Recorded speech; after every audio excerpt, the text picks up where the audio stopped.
Berikutnya saya persilakan Mas Asman.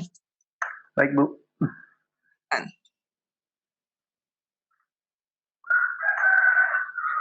Oke, terima kasih atas waktunya. Selamat siang, teman-teman semua.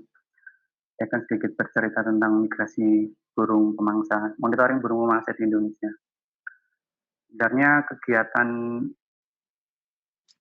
monitoring burung pemangsa di Indonesia ini sudah cukup lama ya dilakukan di Indonesia. Mungkin kalau kita teman-teman di sini ada yang ikut di diskusi migrasi yang pertama, itu disebutkan oleh Pak Baskoro bahwa kegiatan pengamatan migrasi burung pemangsa itu sudah sebelum tahun 2000 oleh rekan-rekan dari Bogor dan Bandung sudah cukup intens mengamati burung pemangsa migran. Kemudian tahun 2002 juga sudah teman-teman dari RCS, Kang Usep dan teman-teman. Oke, ini sedikit gambaran apa itu migrasi. Mungkin ini rekan-rekan semua sudah cukup paham terkait dengan apa siklus migrasi itu apa, fenomena migrasi itu seperti apa. Jadi migrasi adalah perpindahan satwa dari lokasi berbiaknya ke kawasan lain untuk mencari makan. Kemudian jenis-jenis burung pemangsa migran yang ada di Indonesia sebenarnya bukan hanya 3 jenis ini saja ya, tapi secara ekologi dari total jumlah raptor yang ada di Indonesia itu sekitar 71 hingga 80 spesies. Itu sekitar 42 jenis raptor atau burung pemangsa itu bermigrasi. Itu berdasarkan dari publikasi Kang Adam pada tahun 2012. Beliau mencatat sekitar 42 spesies. Kemudian saya coba telusuri lagi melalui studi literatur dan beberapa catatan, itu ada sekitar 25 spesies yang termasuk migrasi jangka panjang, migrasi jarak jauh ya. Namun untuk jenis-jenis yang cukup umum yang bisa kita jumpai pada saat musim migrasi di Indonesia itu ada 3 jenis ini, yaitu ada sikap madu Asia, kemudian ada langalat Nippon, langalat Cina. Nah, ini juga dari ketiga jenis ini kemudian juga yang paling umum dengan jumlah individu yang sangat tinggi itu ada publikasi tahun 2009, Francesco Germi, beliau peneliti dari Italia, melakukan penelitian di Kepulauan Sangihe. Jumlah asipiternya sangat spektakuler, sekitar 234.000 individu yang tercatat masuk ke Indonesia pada bulan dari mulai September hingga November di minggu awal. Terus kemudian diikuti dengan sikemadu Asia dengan jumlah individu paling banyak itu biasanya di jalur migrasi darat wilayah barat, itu dari mulai Sumatera, Jawa, Bali hingga ke Nusa Tenggara. Nah, ini juga cukup menarik. Dan kemudian langalat Nippon ini sebenarnya yang jumlahnya memang cukup sedikit secara jumlah individu yang terpantau melakukan migrasi, dan ini juga sebenarnya bukan cuma di Indonesia dengan jumlah individu yang sedikit, tapi ketika saya melakukan pengamatan selama 2 bulan di Thailand juga jumlah individunya tidak lebih dari 5.000 individu untuk yang tergolaris ini. Nah, apa itu monitoring burung pemangsa migran di Indonesia? Jadi memang kegiatan ini adalah kegiatan sukarelawan, sama halnya dengan kegiatan-kegiatan yang sudah juga dilaksanakan untuk spesies lain seperti burung air, terus kemudian juga burung pantai. Nah, kegiatan ini juga sudah dilaksanakan dari sejak tahun 2002. Kemudian Raptor Indonesia mencatat di tahun 2015 keterlibatan baik lembaga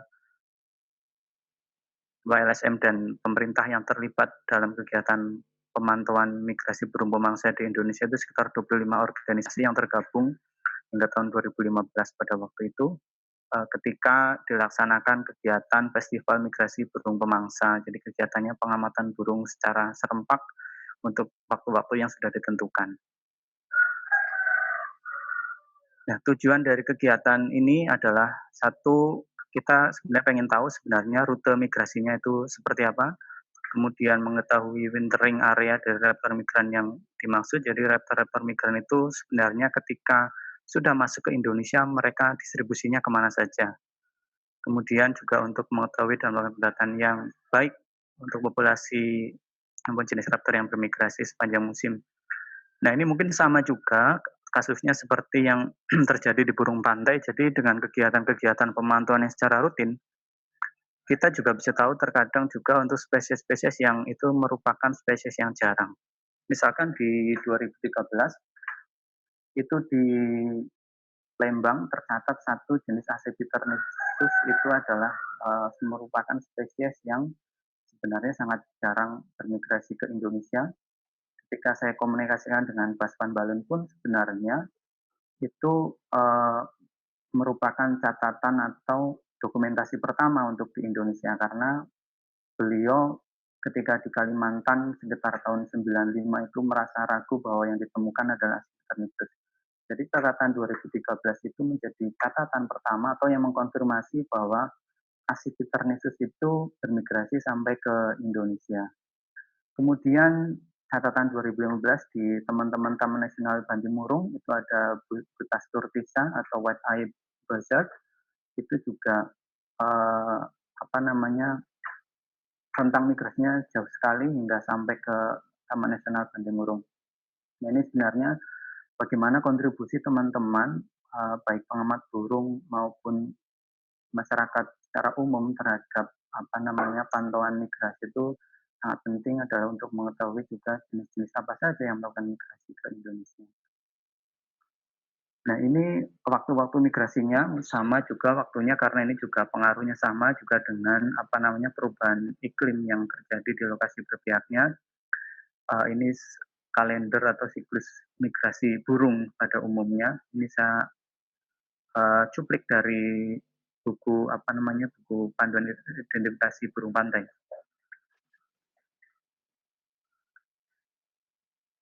Oke, kemudian di mana lokasi kita bisa mengamati burung pemangsa atau raptor yang bermigrasi?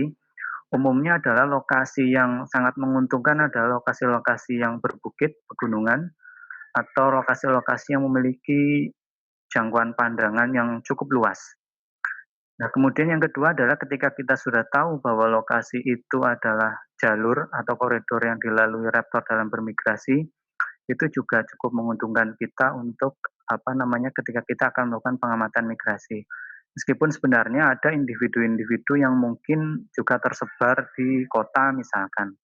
Seperti yang terjadi di Yogyakarta, teman-teman dari kelompok pengamat burung bionik juga sering mencatat ada sikap madu Asia yang melintas di atas kampus Universitas Negeri Yogyakarta, juga beberapa kali terpantau juga ada catatan elang alap Cina yang istirahat di kebun biologi misalnya seperti itu. Nah, ini juga lokasi-lokasi yang seperti ini. Ini misalkan foto di atas adalah foto ketika teman-teman dari Haliaster Undip sedang melakukan pengamatan migrasi raptor di daerah Gedawang. Ini lokasi rutin atau lokasi yang digunakan oleh teman-teman Haliaster Undip untuk pemantauan migrasi raptor di Semarang.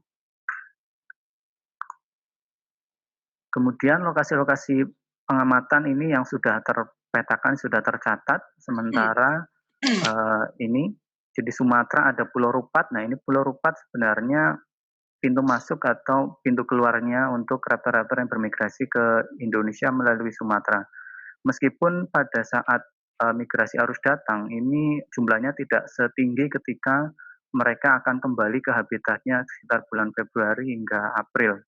Jadi pas yang di autumn ini mereka mungkin karena tersebar ya ketika terbang dari Malaysia masuk ke Sumatera sudah menyebar, jadi tidak berkumpul jadi satu titik sehingga jumlahnya individunya cukup sedikit. Ini di Pulau Rupat. Kemudian di Jawa sudah mulai bisa terlihat di Merak, terus kemudian ke Puncak, ini di Bukit Paralayang, ini yang rutin teman-teman Jabodetabek melakukan pengamatan di sana. Kemudian juga lokasi-lokasi baru di Gunung Salak, ini teman-teman dari International Animal Rescue juga sering pengamatan di sana. Kemudian ada di Bandung, nah ini Gunung Batu Rembang. Kemudian di Gunung Cermai, nah Gunung Cermai ini juga cukup menarik karena arus datang kita bisa mencatat, terus kemudian pas arus balik juga bisa mencatat. 2014 saya coba melakukan survei awal di Ciremai untuk migrasi arus balik. Itu sekitar 2 minggu saya di sana, itu ada sekitar 6.000 individu yang tercatat di sana. Kemudian lereng selatan Gunung Slamet ini juga terdapat catatan-catatan kecil yang dilakukan oleh teman-teman yang ada di Purwokerto. Nah, Semarang kita tahu bahwa untuk pemantauan migrasi burung pemangsa arus balik ini cukup mudah karena individunya yang terbang pendek-pendek gitu ya. Jadi tidak perlu upaya yang cukup tinggi untuk mengidentifikasi raptor yang melintas di sana. Kemudian di Jogja ini hampir seluruh kawasan Jogja mungkin karena di Jogja terpecah mereka jadi kita bisa melihat. Nah, Jawa Timur juga sudah mulai sebenarnya kalau di Jawa Timur cukup sedikit ya pemantauan di sana. Tapi terakhir adalah rekan-rekan dari Bromo Tengger Semeru juga sudah mulai mencatat aktivitas migrasi burung pemangsa yang melintas di sana. Kemudian di Ijen ini kita sudah Ijen juga belum lama ada rekan-rekan yang mulai mencatat burung pemangsa migran di sana. Bali kita tahu ada Taman Nasional Bali Barat sebagai pintu masuk dari Jawa menuju Bali, terus kemudian keluarnya adalah di Gunung Sege. Ini publikasi 2006, itu sekitar 90.000 yang tercatat di sana, dan sampai sekarang rekan-rekan dari Satwa Alam Bali, Yayasan Kokokan, terus kemudian ada Fakultas Biologi, ada Bu Eswaryanti dengan mahasiswanya melakukan kegiatan pemantauan di sana, dan beberapa kali ada festival pengamatan burung pemangsa migran yang ada di sana. Nah, ini sebenarnya yang cukup penting juga ketika masuk ke Nusa Tenggara ini yang sampai saat ini kita masih sedikit miss sebenarnya lokasi-lokasi penting di mana saja untuk lokasi pemantauan ini masih sangat sedikit dan minim sekali infonya. Mungkin hanya informasi-informasi yang kami peroleh dari teman-teman fotografer yang sudah mulai melirik ke fotografer alam liar, itu sering juga melaporkan temuan-temuan migrasi. Misalkan mungkin menjadi catatan pertama elang kelabu yang masuk ke Nusa Tenggara itu di foto tahun 2019. Terus kemudian ini di Sulawesi baru di Kepulauan Sangihe yang diketahui sebagai spot utama untuk pemantauan migrasi raptor di Indonesia untuk wilayah timur. Nah, ini kita masih miss juga yang ke wilayah sampai ke timur, sampai ke Papua, baru Francesco Germi yang kemudian dari Kepulauan Sangihe, beliau mencoba menelusuri hingga ke Papua, dan di Papua hanya mencatat sekitar 400 individu Accipiter solensis atau elang Cina yang bermigrasi hingga sampai ke sana ke Papua. Dan sebenarnya ada catatan menarik lagi di wilayah timur Papua, itu adalah migrasi yang dari selatan. Itu berdasarkan catatan literatur ada Aquila audax, itu Rajawalia Korbaji yang kemudian migrasi hingga ke Papua di wilayah selatan. Terus kemudian juga ada alap-alap Australia, ada Falco centroides dan Falco longipernis, itu juga bermigrasi ke wilayah timur di antara bulan-bulan Maret hingga Juli ya di sana. Nah, ini juga makanya kenapa sebenarnya kontribusi atau keterlibatan teman-teman pengamat burung maupun rekan-rekan yang bekerja di institusi pemerintah yang terkait dengan lingkungan mungkin ini sangat penting ya untuk bisa melaporkan catatan-catatan semacam ini. Nah, keterlibatan siapa saja yang dapat berpartisipasi adalah ya, seluruh rakyat Indonesia, seluruh masyarakat Indonesia tanpa terkecuali. Terus kemudian caranya adalah bisa bergabung dengan komunitas yang ada di daerahnya masing-masing atau datang ke lokasi-lokasi yang memang cukup berpeluang untuk bisa melihat burung elang. Kalau memang ragu di daerah pesisir atau di kota, mungkin bisa datang ke daerah pinggiran hutan yang memiliki lokasi pandangan yang cukup luas sehingga bisa melihat aktivitas burung pemangsa atau raptor. Karena burung pemangsa kan aktivitasnya lebih banyak di atas kanopi hutan. Jadi memang kita butuh lokasi pandangan yang cukup luas untuk melihat raptor. Kemudian Kemudian lagi Mas Asmat. kemana catatan itu? Baik Bu, kemudian catatan itu akan dikirimkan kemana? Bisa ke Raptor Indonesia, itu di info@raptor/indonesia.org, atau ke Kemitraan Migrasi. Ini mungkin nanti bisa dikoreksi sama Mas Ragil ya sebenarnya alamat emailnya apa. Atau sekarang juga kita dipermudah dengan adanya aplikasi Burungnesia, bisa teman-teman bisa download di Play Store. Ini produk anak negeri, kebanggaan kita semua, gitu teman-teman bisa download dan bisa submit di sana. Dan nanti mungkin bisa dijelaskan juga sama pembicara selanjutnya, Mas Panji. Nah, ini di slide terakhir saya coba menawarkan ke teman-teman, ke Bapak, Ibu, dan rekan-rekan semua bahwa ini yang sudah pernah kami lakukan dulu dengan rekan-rekan di Bogor, bahwa kami biasanya rutin melakukan pengamatan itu di hari Sabtu Minggu. Selama musim migrasi itu Sabtu dan Minggu, itu kita biasa naik ke puncak untuk melakukan pengamatan. Nah, ini saya coba menawarkan agenda untuk kita bersama-sama mengamati raptor yang bermigrasi di setiap akhir minggu di bulan Oktober, karena meskipun banyak yang masih WFH tapi juga kesibukan tetap ada ya. Jadi mungkin Sabtu Minggu sambil rekreasi kita bisa mengamati raptor. Mungkin seperti itu Bu Yeni yang bisa saya sampaikan terkait dengan monitoring burung pemangsa di Indonesia. Oke, Terima kasih Mas Bu. Evan. Oke, baik.